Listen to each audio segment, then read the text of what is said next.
Computer. If you keep scrolling, see a show. There we go. That's you right now. Hi, my name is Valencia, and welcome to the Rhythm of Yoga. I appreciate you joining in with me tonight on benefits of yoga. This is where WBGR allowed me to use their platform to discuss how yoga benefits the body, how yoga gently works your body from the outside to make it better, stronger on the inside. As you know, yoga has a lot of healing properties within itself with the types of tools that they use. Tonight we're going to be doing things a little bit differently. It's not about yoga. We're going to use another platform that can heal your body, mind and body, just like yoga does. I have Serena Wills here, author of Crying Tears of Teal. And it discusses her journey, how she supported her mother through her illness with cancer, specifically ovarian cancer. Yeah. So she wrote a phenomenal book on her, seriously, a phenomenal book on the journey with her mom's illness into her passing, how it led her through that time. Yeah. And so, Serena, thank you for agreeing to be on the show. I appreciate that. Thank you. Thanks for inviting me. You're quite welcome, and I read the book. Yay! It was great, and I was telling her recently as I was reading it on the metro one of the days, and seriously, it was silence. I didn't hear the train track moving. I didn't hear people talking. I was just so into the book, so I just hope everyone enjoy this experience. Not enjoy, but just get something out of it. And please, please, please write in or call in to WBGR to ask her questions as she give her heart and her soul out to you in the audience. Good stuff. Yeah. So how long did it take you to write Crying Tears of Teal? This is a very unique title too as well. Yes, it is. Well, again, thanks for having me. And it was actually a book that I didn't know it was going to be a book originally. Mm-hmm. I am naturally a poet, a writer, and that is how I help myself heal. Besides, of course, prayer.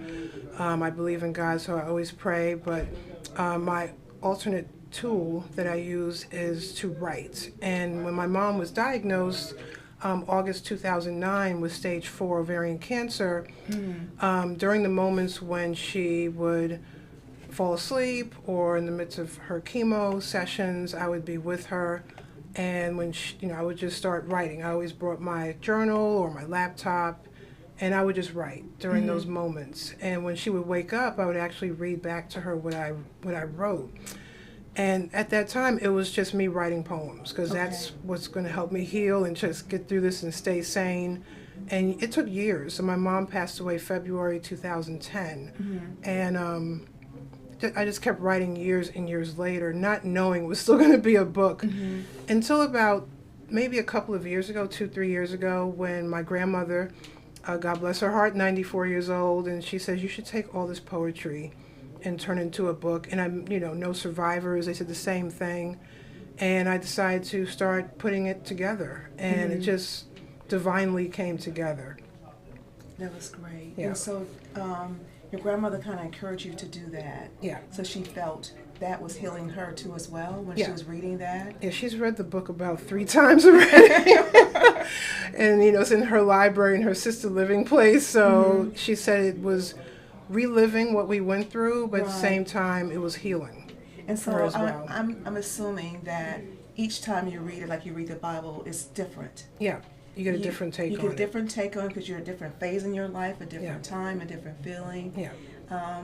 Tears is always as a purge and cleansing, which is nothing wrong with crying. Exactly. But maybe you cried at this time for this particular one, but the next one maybe you didn't cry at the same point because it's a different time. Yeah. But it's still a process of healing. Yeah. Exactly. Definitely. So it was not originally intended for it to be a book. No, it was not at all. It just started out just a process of how you worked through the process of sitting with your mother each day and helping you to get strength to go to the next day. Yeah. And as I said before, this is a very sensitive season that we go through right now for the holidays, where we lose our loved ones, and it's supposed to be a time of joy, but we should try to rejoice in them by letting their life live through us. Exactly. They want us to be full of joy. Yes. And it's hard to do unless you've been in those shoes, but I've been in that shoes before, and you are in those shoes right now. But I'm sure your mother, just like my mother, would want us to be happy. Yeah, and sometimes you feel selfish. Yes. You feel like, I shouldn't be this happy. I shouldn't be smiling as much. You always feel like you're supposed to be grieving, especially like you said around these times. It could be very difficult, but like you said, my mom told me I have to keep living life. Right. Without her, and she'll always be here with me. Those memories. And then just have the memories and to create new memories. Right. As I move forward. Yes. So how did this help your healing process? I think we answered that. Yeah, it helped out with, like you were saying, there were some poems I didn't finish. I wrote them halfway, and I had to return to them when I realized I want to turn this into a book, and I realized there were some poems that were just halfway done, or you read through it again, and you're like, okay, let me do some editing, and just reading through it again and again and again. Like you said, you start crying at different poems, or you start laughing at certain ones, because there are some comedic moments my mom had during her illness. And like I said, I wrote about survivors in my book, and just that chapter is just so inspiring. Can you say her name, your mom's name? My name? mom's name is Marguerite Wills. I tell people, you know how you met her in life? Marguerite's her government name, as I said. That's the government name. And then Sauti is her African name, was given to her in the latter 60s, early 70s, when she began African dancing. Okay. And Sauti means voice in Swahili. Okay, so she was very expressive. She was an artist. She was an artist, and she would go out there and volunteer, and was out there with the Black Panther Party, and just doing a whole bunch of different things back then, during the liberation movement. And so, she had quite a voice on her. And I tell people she was a quiet storm. That's what I would call her. Okay. Her voice was heard through her dance. Through her dance, and then she would be out there protesting when needed. And she was the one that had perm in her hair and cut the perm out, power to the people. Okay. And, so that was her. Okay, that's awesome. That's awesome. So I want to go to the book, Crying Tears of Teal, and discuss the poem, The Battlefield 1 and 2. Great, okay. And first I want to say that you broke your book down and you have journeys. Journeys, yes. Okay, can you kind of explain your journeys? Yeah, definitely. Typical books, I don't want to say typical, but usually a book will have chapters. I have journeys because each one is very unique. One journey, for example, talks about the very beginning process. It's called Next Steps, and that journey talks about when my mother was diagnosed, and it's like, now what? This is, you go from thinking you just have menopause to I have Stage IV cancer, and that whole journey that she went through just for the next steps. And the next journey was the Crying Tears of Teal. That's where the battlefields come in. She's in the midst of the fight. Other people I met who were going through the battle as well with ovarian or GYN cancers. I talk to their families as well, because you'll see other poems that don't really relate to my mom Right. in here, and those are other people that I also talk about. So each journey uniquely talks about a stage that we were in, like loss, and then divine rebirth is journey 4, and that's where I talk about where death begins new life, and Right.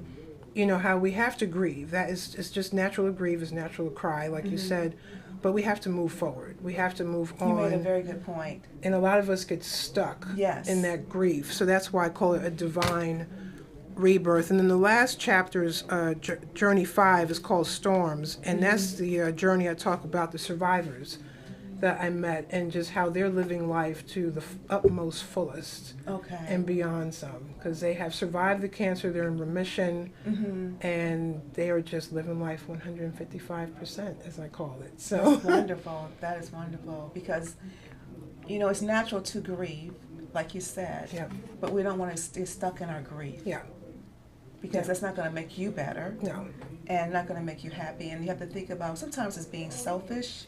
yeah, For the people that are around you are suffering too, exactly, because you are still in that grieving mode. yeah, And life is supposed to go on, sadly, but it's Yeah. supposed to go on. yeah. So now, can you tell me about the battlefield? Battlefield 1 and 2. Oh, yes. That's in under Journey 2. Yeah, Battlefield 1 and 2, that's an interesting, those interesting pieces. I keep calling it a piece because that is originally, it was just one big battlefield poem. And I wrote it, it was really long, as you could tell me. It's now 2 poems, so you could just tell how long it was. But it's a good poem. Thank you, Yes. thank you. And when I wrote it, I just left it alone. I kept picking at it and picking at it. I was like, this is not, I'm just doing damage to it. And you could probably just put the laptop on mute. Oh, well, how do I do that? It's like, But you can excuse us for a minute, everybody. There we go. This little button right here. thank you. Yeah, and it puts it on, or you could turn the volume all the way down. Oops. We are our own IT people in here yes, tonight we're on too. tech. So where is it again now? There. So with Battlefield, with here, you could do control, and it puts it on mute. Okay, great. Okay. So with Battlefield 1 and 2, like I said, they were both one big piece. And then I was telling you last week when we talked that next to every great writer is a great editor. So yes. Lots of props to Dawn Adams, who is my editor for my books. And she not only edits, but she knows poetry. Okay. And I told her, I'm having complications with this poem. Tell me your thoughts. And when she read through it and she's editing, she said, this can be 2 poems. Can I help you break it down? And she literally helped me divide it into 2 and help me kind of put it to where it needed to be. And then she says, okay, now you fill in the gaps, and because this is your piece. But if it wasn't for her, I don't know what I would have done with this poem originally. But the battlefield, the first part is basically the first part of the battle. And my mom is in there, and she's feeling like doctors are invading her space. There's never really a quiet moment in the hospital. Like when you finally go to sleep, somebody's waking you back up, and it's like, can I just get some, I'm supposed to sleep to heal, right? Right. And I can't sleep. And just what she felt in those beginning phases, you know, about eating and just watching the IV bag or the chemo bag, you know, just her chemotherapy and just the drops dripping into the bag. So that's like the very beginning. And then part 2 talks about revising the action plan. I really want to get home. I can envision my, you know, home on a beach, and just, you know, I'm past this first stage where I was kind of muddled with all these initial feelings. But now what do I want to see myself at? Right. Like towards the end of the battle. What do I want to envision the end of the battle to look like? So that's Battlefields 1 and 2. And at the end of Battlefield 2, the last line says, to win this battle, call cancer. So in the first part, she didn't really see herself winning. It was more of, I'm stuck. And now the second part is, I'm going to beat this thing. Can you mind reading some of either 1 or 2? That Oh, you sure. feel more? Let's see. I'll read part 2. It's a Okay. little more Inspiring. Okay. They're both inspiring, but this is the part where she kind of sees herself somewhere else. Thinking to myself, so I may begin a renewed life at home. My beautiful home on the beach, waiting to welcome me once again. Mother and daughter joined in solidarity. I want to fight in a healthier way. I refuse to be pumped up and bow down to more chemo. Tired of wasting away, losing hair, losing memories. So, Doc, what's it going to be? Excusing his posse, he faced us alone. He spoke with assurance underlying his tone. I think you can teach me a thing or two. No matter what, I'll see you through. Let's revise the plan of action so we can conquer this thing. We'll battle it together side by side until the victorious end. Finally, I thought we are getting somewhere. Thankful I spoke up, praying that a new treatment will give me a fighting chance to win this battle called cancer.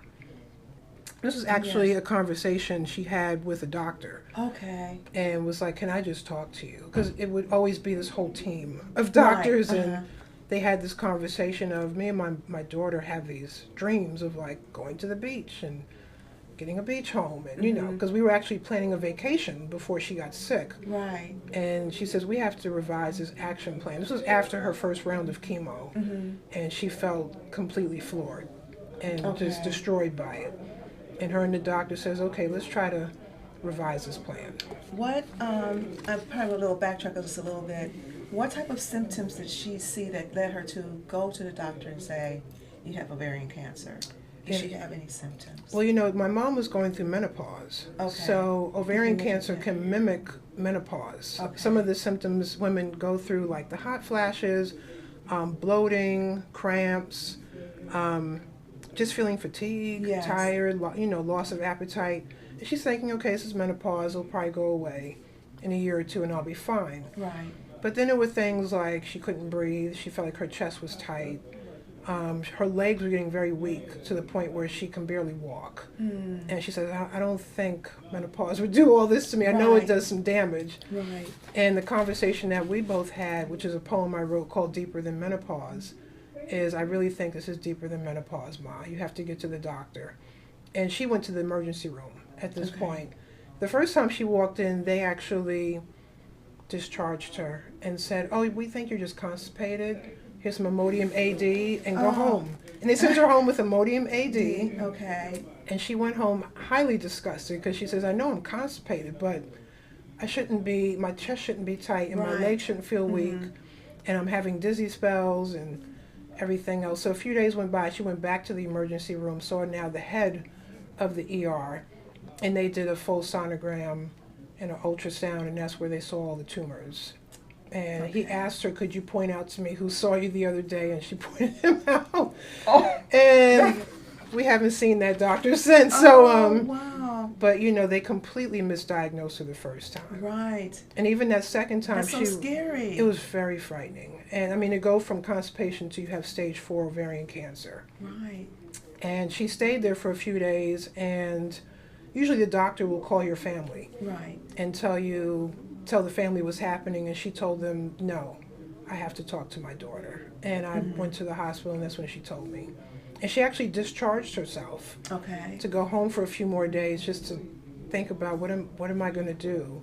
And then when she went back, digest all that information in. Yeah, because you have like this 15-page report that they wrote about your symptoms and what's next, and they helped her alleviate her shortness of breath. It was all the fluid from the tumors it had gotten into her lungs, so they had to get that out of her lungs. Okay. But she literally, after that procedure, discharged herself and went home for 5 days. I'm sure it was not recommended. Was not recommended, but That's the doctor says I can't force her, Right. and she went back in that Saturday, August 15th, and that was her last time home. Okay. Yeah, she was between the hospital and the nursing home for 6 months. Okay. But it gave you time with your mom for her to tell you what was going on with her body. Yeah. And to tell my grandmother, because she wanted to tell her personally. Okay. She didn't want me to be the person to tell her. Right. You know, because my grandmother had already lost 2 daughters, you know, years prior. So she says, I'll tell her. I don't want you to be the bearer of bad news. And still, your mother's thinking of others ahead of... Yeah, she was always thinking about others during the whole process. Always a mother till the end. That's beautiful. A mother, sister, daughter. Yep. Yes. And it reads well through your book. Yeah, thank you. Definitely through your book.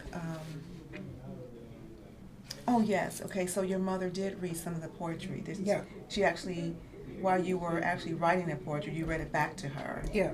And how does she feel about your poetry that you were writing at the time? Well, she always kept my poems in a binder on her coffee table Okay. at home. And she said every time she would have a bad moment, she would pick up my poems. So she says, now I just have you next to me writing poetry. I can get them fresh.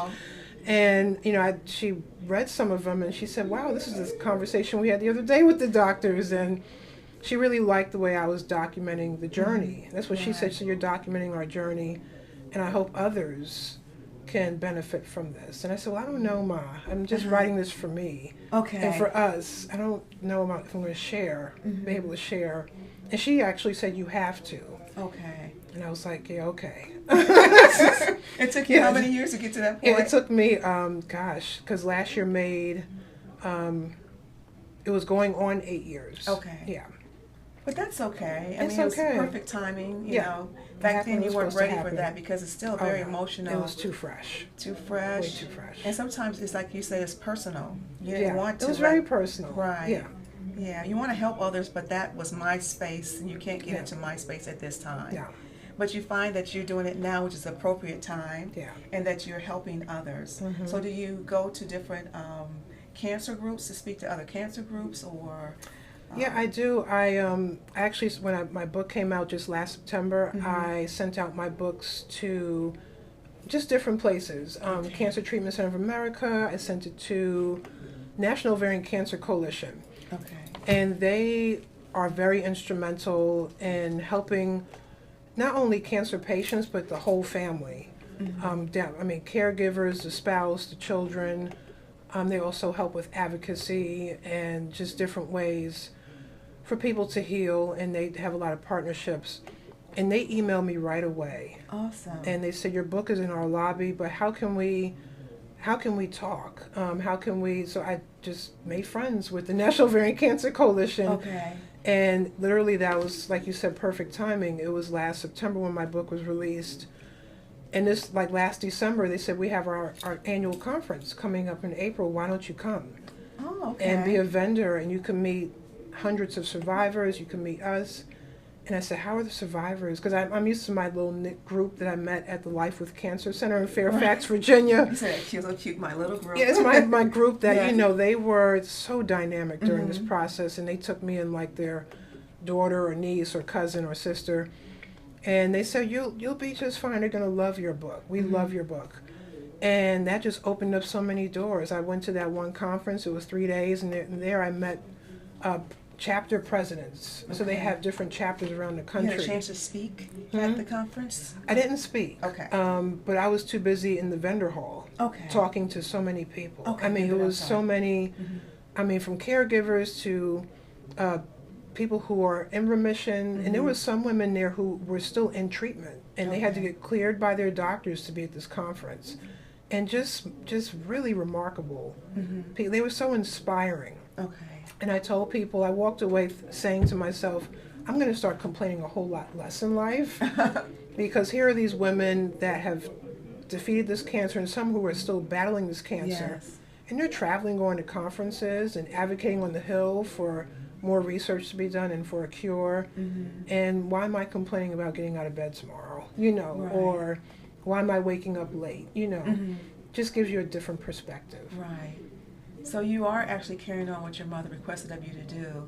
Yeah. And it's just a matter about timing. Is this, you're doing it now at this appropriate time. Yeah. So helping others to help themselves. Yeah. And being that voice. Yeah, being an advocate. Right, which is very important. Yeah. And I met you at MUIH, Maryland University Integrative Health. Yep. Was it last year? No. It was this year. It June. was this year. Yeah, this year. Yeah, the This book year. signing. Had a Yep. book signing, and I purchased her book in June. Yep. In June. So I read the book. But I just bought it just by chance because I wanted to support her. And then once I read it, I said, this has to be told. This has to be broadcasted. Awesome. So I want to go to another one of your poems, the poem The Flood. Okay. Sounds like you're making 2 points. Yes, it's 2 different points. The first half of the poem is me talking as a daughter. I'm watching my mom going through this flood of stuff. And then the second part is my mom and her thoughts and how she thinks from being in the bed. So it's kind of like we're thinking at the same time, but we're not sharing our thoughts with each other. Okay. And then when my mom was telling me about some of her thoughts, I said, during that time I was thinking X, Y, and Z, so I just merged our voices together. Did she read that one? She read, I only had half of it done, okay. And then I think I had a portion of the last half done before she passed. Okay. Yeah. So crying is good. Yes. But you let me know if I step on it's heavy okay. territories. So may you read a little bit of The Flood? No, it's good. It's fine. Okay. And what? And I think I was telling you with my poems, for those who buy my book, you'll see that there's artwork to go with my poems. And that particular poem, The Flood, there's an artist, her name is Jedi Goddess, out of Texas. And she completely said, I want to do a piece from scratch for this poem. Okay. And I mean, it's in black and white, but it does no justice for the color version because the hair is teal and so in addition else. To expressing yourself through words, you're expressing yourself through art. Yeah, because I have numerous artists in my book. And people may think I'm just talking, but the art is very deep. Thank you. It's very deep. Yes, it's and all the artists are from Dallas, Texas, or just the region. My book cover was done by David Rodriguez, even down to my author photo. I told you my friend, it wasn't supposed to be an author photo. It was done at an open mic. She just snapped a picture of me. And there you go. And her name is Dee Hill, and I have Ricky Johnson Atkins, some Maximen. And again, who did the front cover? Because the front cover is David Rodriguez. If you can see the tear, I don't know if they can show it real very close. Isn't that phenomenal? It's teal. Yeah, the teal tear. And it wasn't originally teal. Like I was telling you, this painting was done years before my mom was sick. And then when she got sick and I said, I want to put this book together, I instantly thought of this piece and reached out to David. And he gave me permission to use his piece for my cover. But he went back. It's a regular tear. Right. But then he went back and he added teal to the tear. And that's just... And then teal, for those that don't know what teal Yes. represents. Yeah, I just assume that people know everything. So teal is the color for ovarian cancer awareness and also cervical cancer awareness, which Cervical Cancer Awareness Month is next month, January. Oh, it is. Oh. Ovarian cancer was September. Okay. So every September is ovarian cancer awareness, and then January is cervical. Okay. Yeah. And that's the color. Okay, so The Flood. All right, so I'm just going to read. What journey is that under? This is under. You think I have my journeys memorized by now? This is under. This is under Journey 3 under Loss. Okay. So I'll read a snippet of my. I'll start with my voice, and I'll go into my mother's voice. So I'll just kind of, because it's not a long poem, but whispering, it's going to be okay. Did I lie to her? Hoping they'd find a cure. To save my mom, her spirit was so pure.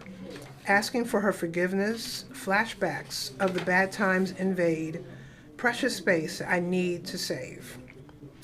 Golden spiritual mementos that need placement. Instead, I'm stricken with nightmares, wondering if I will stay in this sick state, die in the middle of the night, or awaken to healing. I'm still searching for an everlasting cleansing of this intensifying illness, praying for a flood of divine thoughts, flood borders through my body to heal, restore the whole me. If not physical, then God give me eternal cleansing, anything to be me again.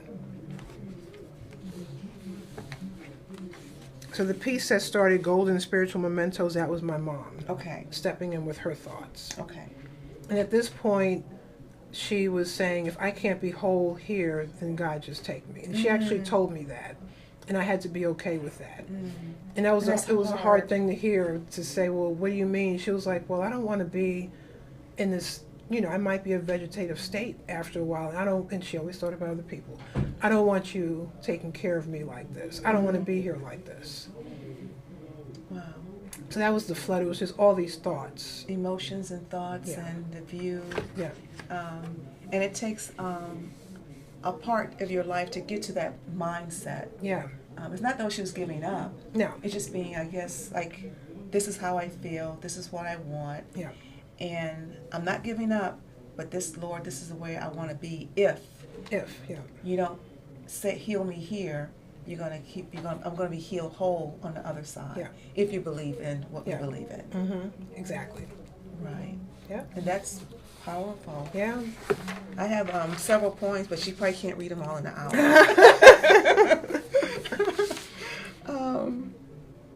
So before we get to Journey 5 about survivors, I'm going to just go through the book, and I'm going to test to see if you have any questions. Oh, yeah. If you have any comments. Any comments in that. And you probably have to help me with this okay. right here. It's okay. So I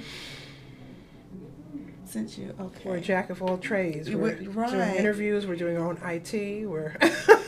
Yes. So I'm going to close this out right here for the moment and see if I can read any questions that have arisen.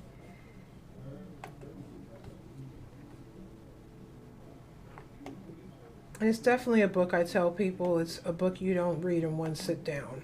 You need time. Right. I think even if I'm reading one of the poem, and then I'll read it later on that evening. Yep. And I'm writing notes about what I feel that day. Yeah.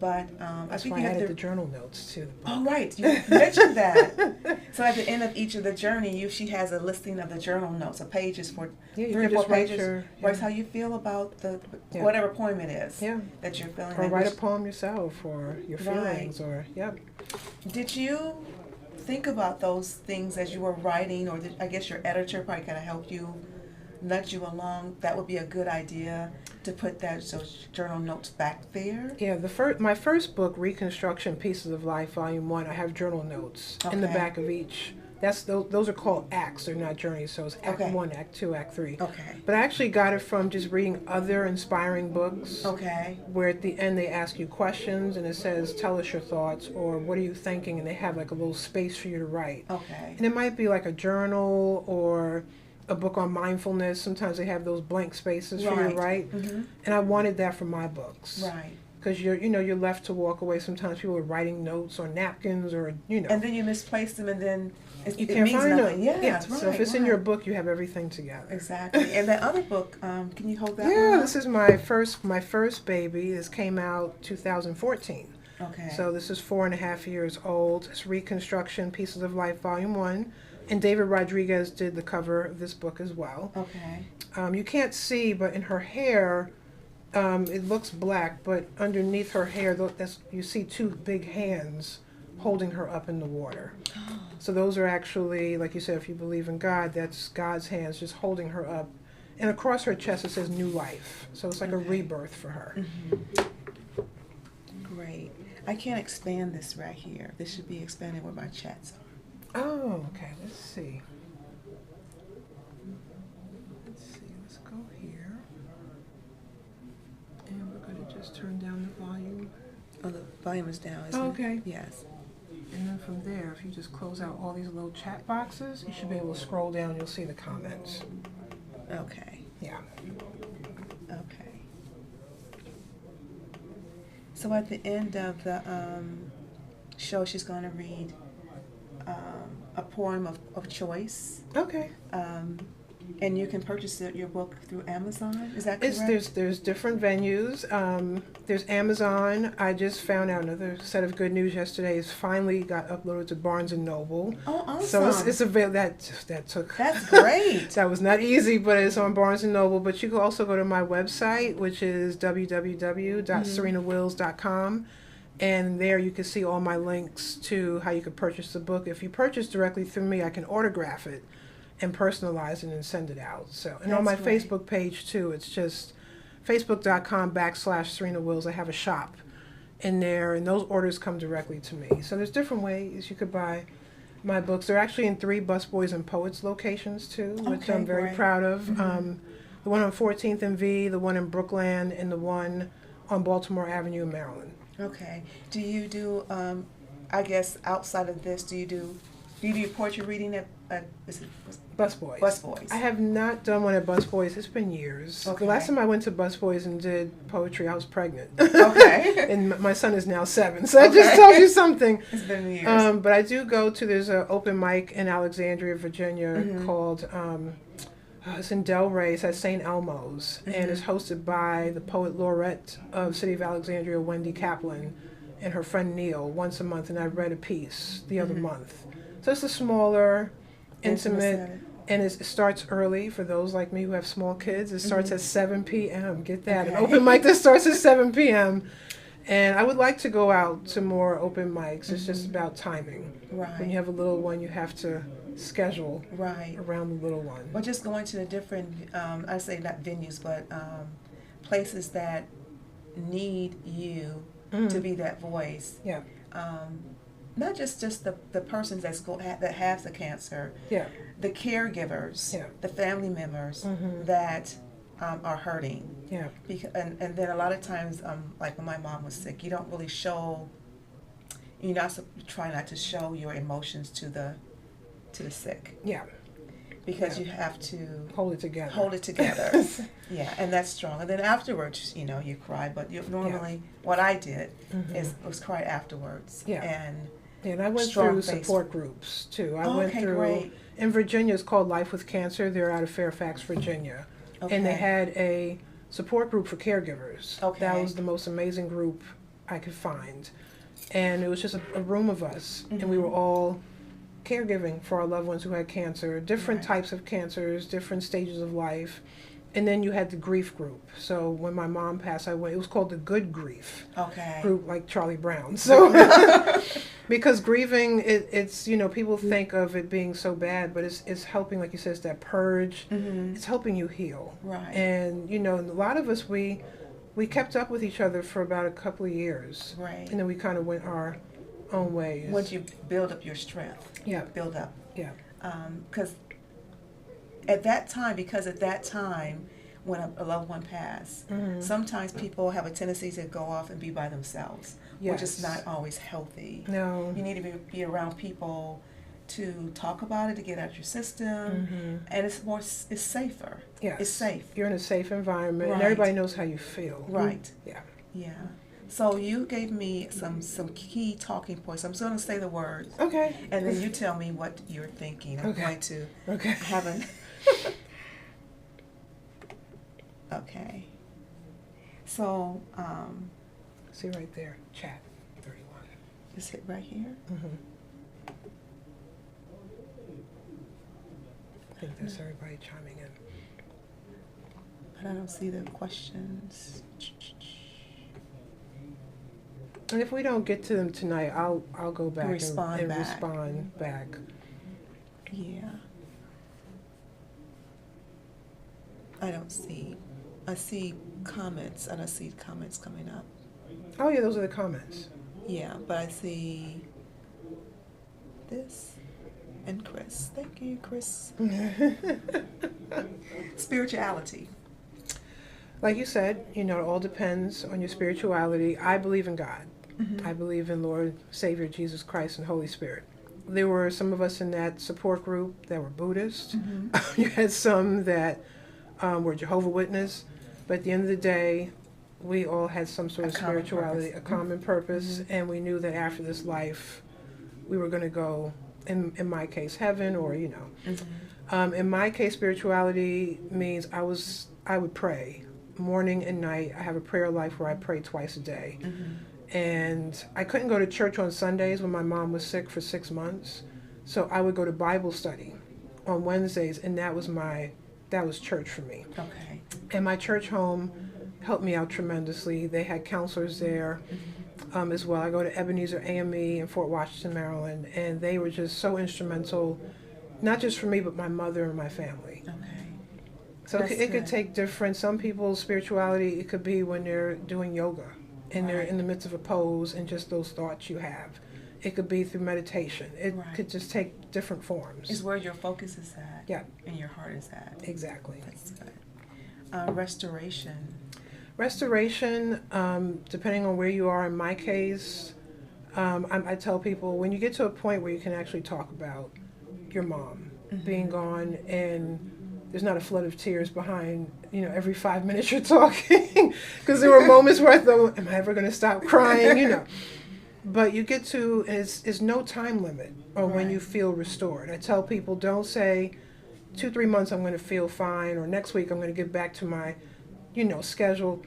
You just know it. Right.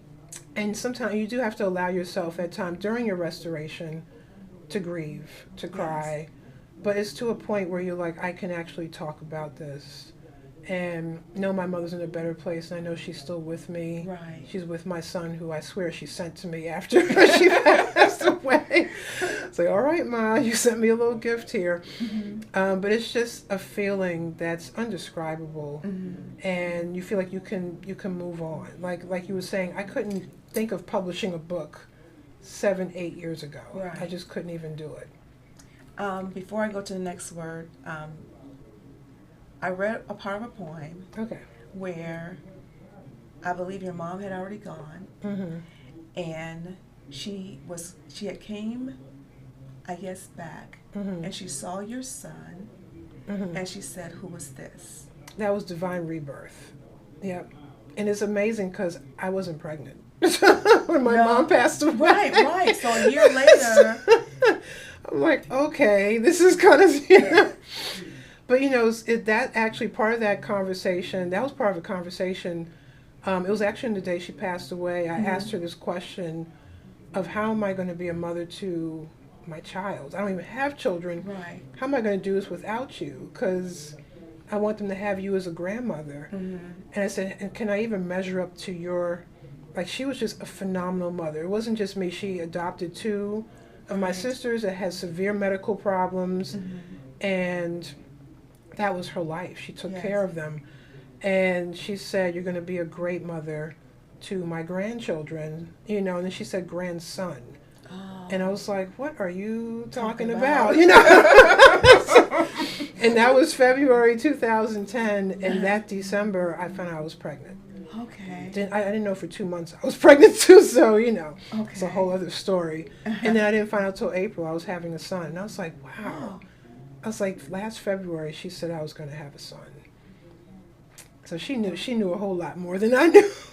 That's what's moms. That's about moms. Yeah. It's that elder mom too. So. Right. It's a beautiful thing to have that type of mother in your life. Oh, yeah. And that's what molded you to be the person that you are. That's why you've done this, and you're the advocate for the cancers, which is great. Yep.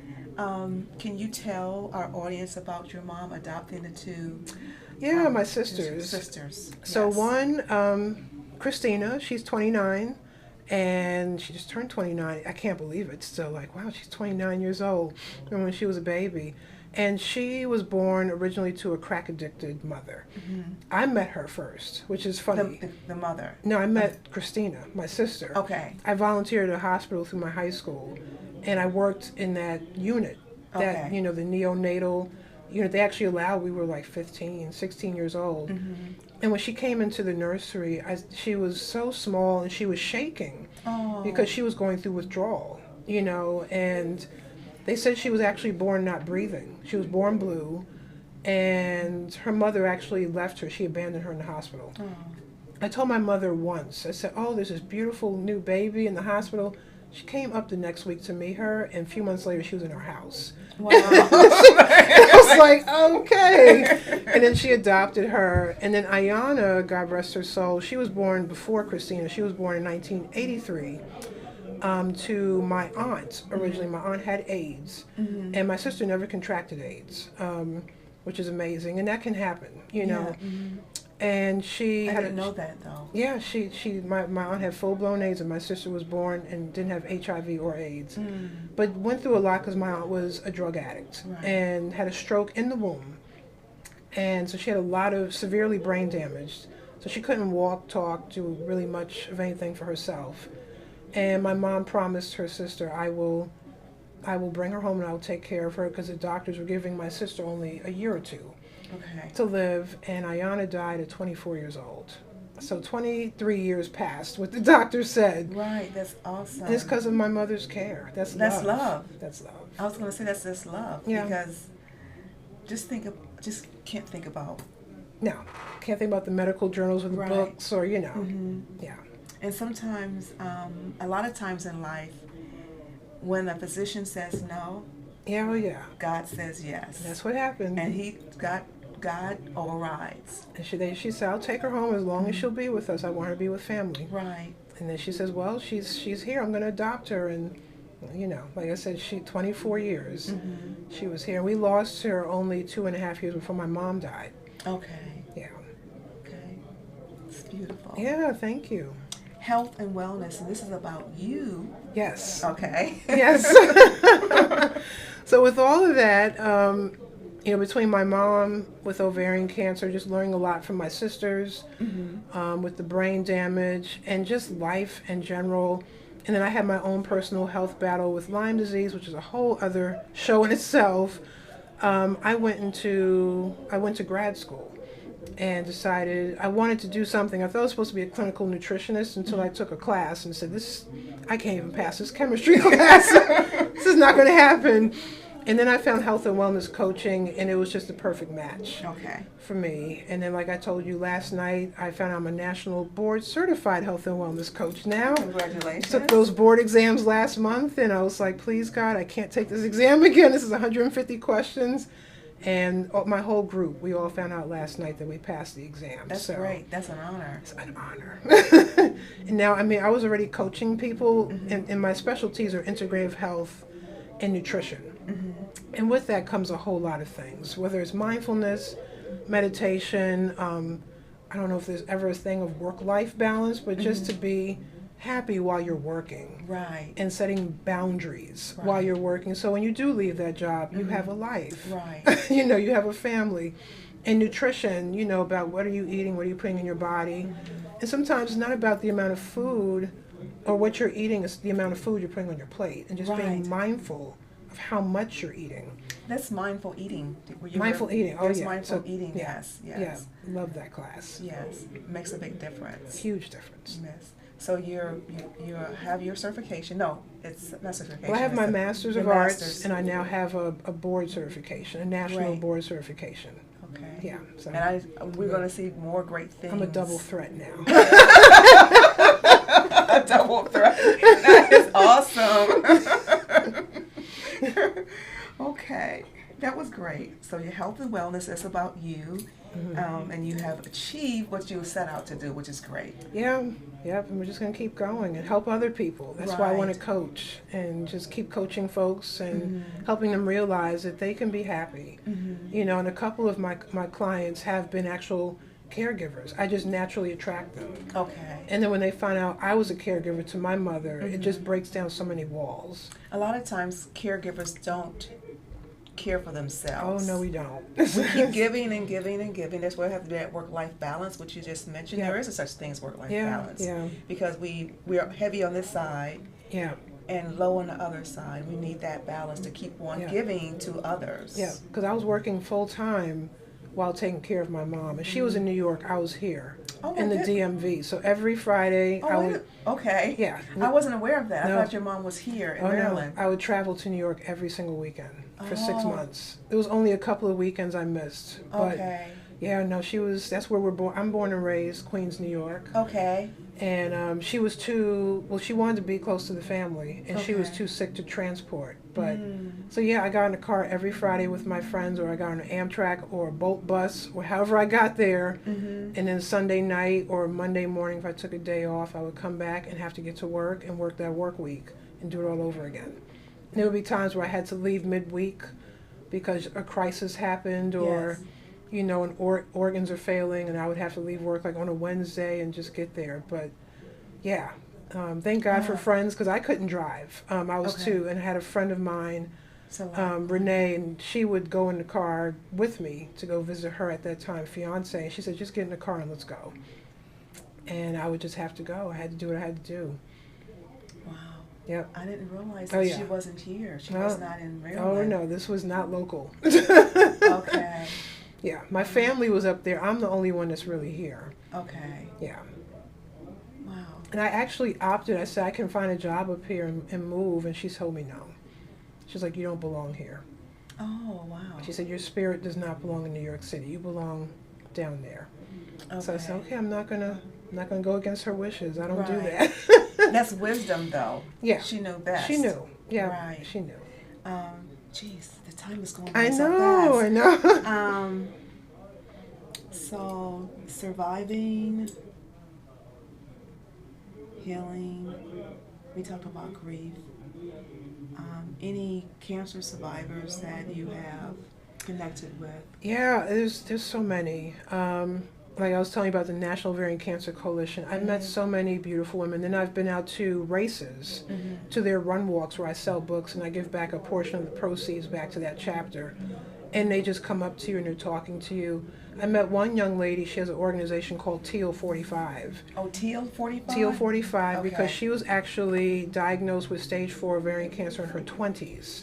Okay. So 45 she's trying to raise awareness for women under 45 because it's now, you're starting to see an increase in the numbers in younger women, as young as their teens, getting ovarian cancer. Oh, wow. But you meet them at these races and you meet them at events and you share stories and you stay connected. I've stayed connected with so many.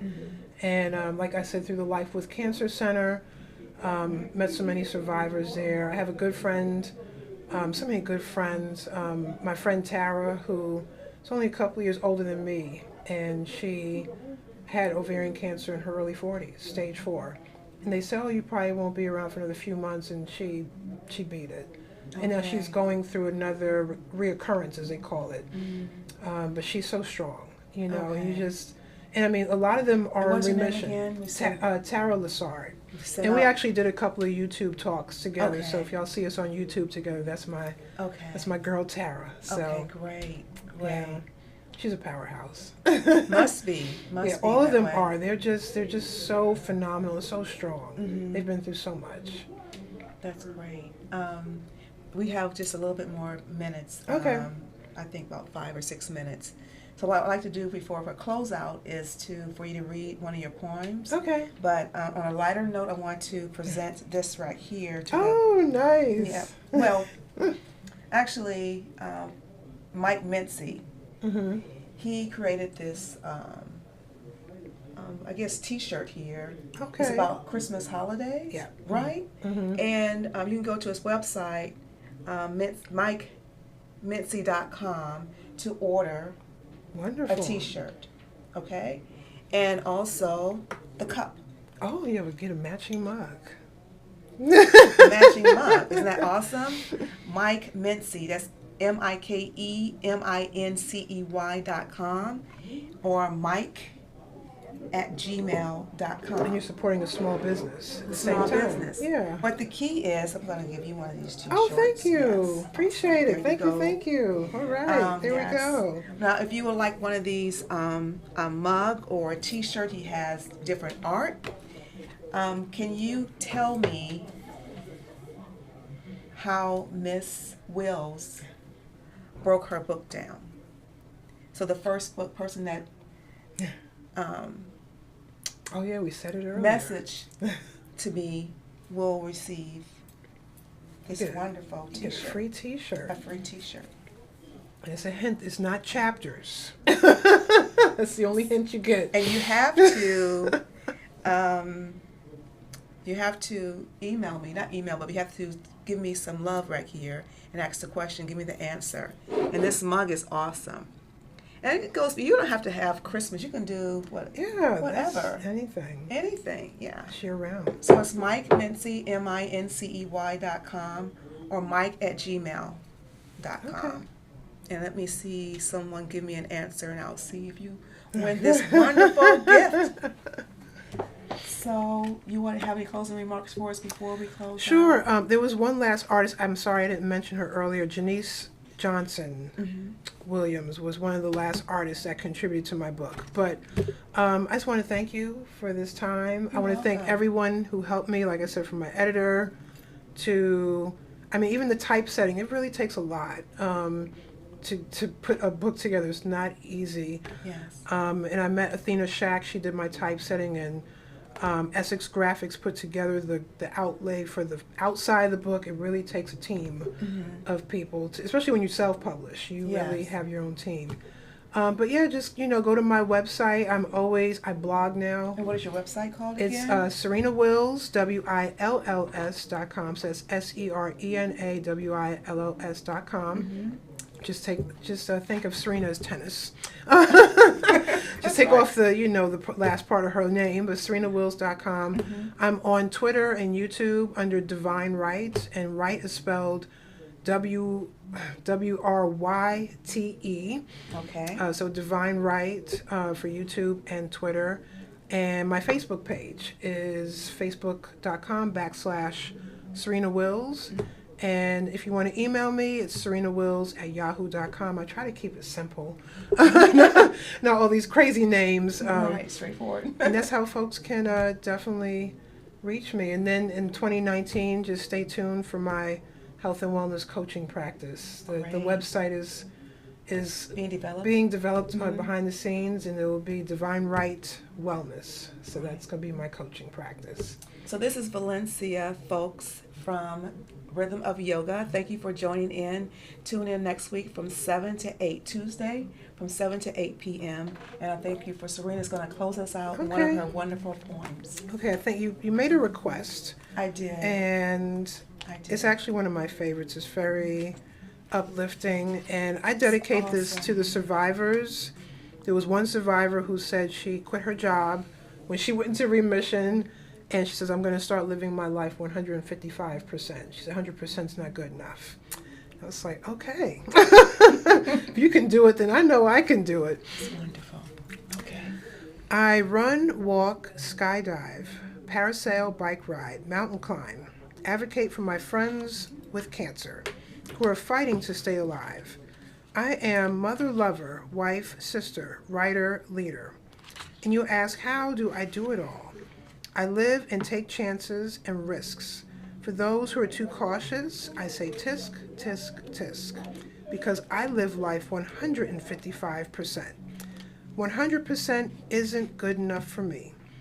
Once I became free, I promised to live life naturally, living every moment as if it's my last. Traveling from city to city, but still you ask, how do I find the energy? It's very simple, you see. Just 2 years ago, I was given 6 months to live. I thought I'd given everything that I could give, but it wasn't enough. The doctors were about to give up. I vowed if I made it to live my life wholly, made my dream checklist, and gave myself a D-Day. My D stands for destiny, D stands for discharge, D stands for determination. Determined to restart my life over, it was a must. Got rid of the non-believers, doubters, and pure haters.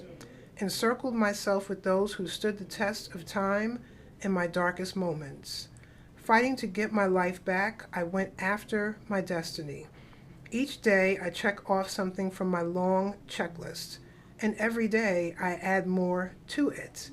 I'm living life like my girl Jill Scott, it's golden. Living life 155%. If for some reason you dare resent how I live, then see yourself to the door. And if anything, your stupid doubts gave me more fuel to my fire as I live out my life's desires until God calls me home. Serena Wills, thank you. Thank you. Thank you. This was just so awesome. Thank you. My pleasure. I'd like to have you back on soon on yes. your next book. Yes, please. Yes. Bring me back. I would love it. And I want to see those comments come in. Serena can't answer those tonight or whenever she gets a chance to. I'll keep answering And them. Don't forget about the T-shirt. I have not seen the correct answer yet. I haven't seen the correct answer yet. And some have the book. You can just cheat and look in your book. Yes. And you can purchase the book again through Borders, is it? It's through, well, no, I wish Borders was still around. Barnes and Barnes and Noble, Noble, I'm sorry. Amazon, and they can go right to my website, serenawills.com or www.facebook.com/Serena Wills. Okay. Thank you. Thank you. Namaste. Namaste. Thank you. Okay.